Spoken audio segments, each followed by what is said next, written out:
Hello lovely people and welcome back to my channel.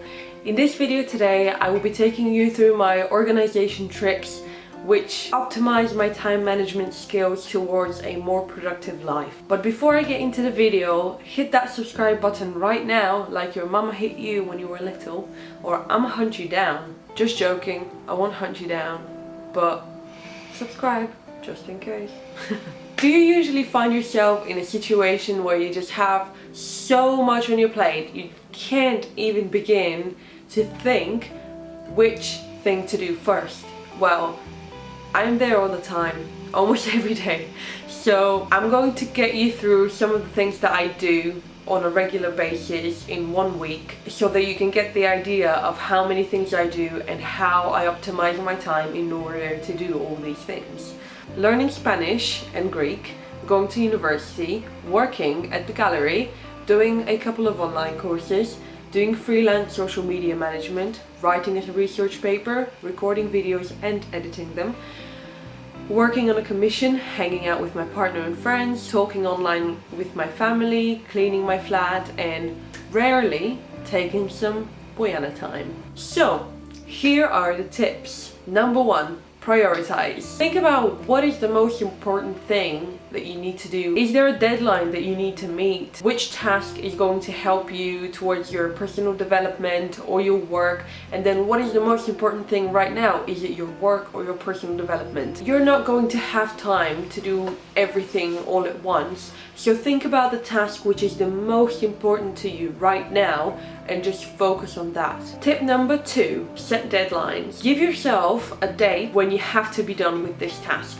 whatever that might be. For example, in my commission works, I know when my client needs a certain painting or an artwork or whatever to be done by. So I usually have a date already, but then I give myself at least a week or so for postage and packaging, and then a week or so, if I can, if time allows, for screw-ups.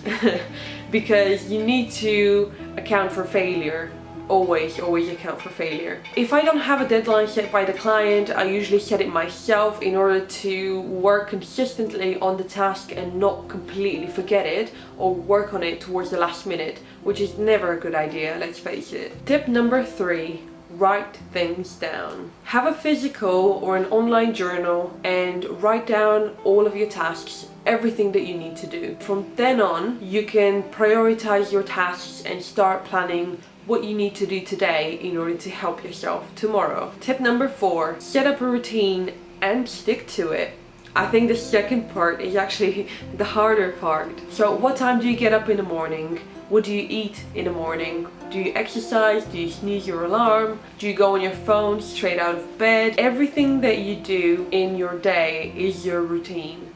So if you set up kind of healthy habits in your routine, they're going to make you more productive. And think about what is the most productive time of day for you. For me, it's always been the mornings.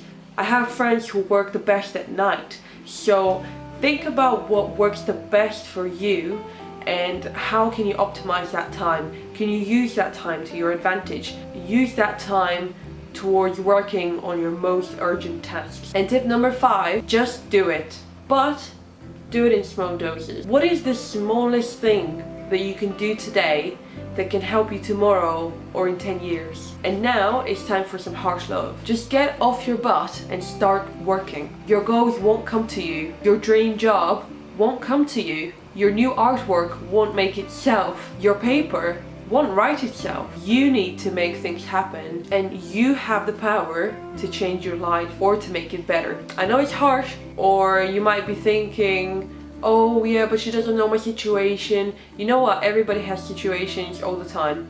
I mean, everybody's dealing with things. So instead of focusing on the bad things in your life, focus on what you need to do in order to get to the good things in your life. And what can you do today in your spare time instead of being on your phone in order to get there? So just do it. But saying that, do take time off and take time for yourself. This is where I make a mistake often, and I work too much to the point where I actually burn out, and then I need a day of just nothing in order to actually re-energize, in order to carry on working the way I do. But you need to take time off. And this is coming from a person who never does it. Right, so those are the tips that I wanted to give you, and thank you for watching my video. And if you haven't subscribed already, well, you know what to do by now.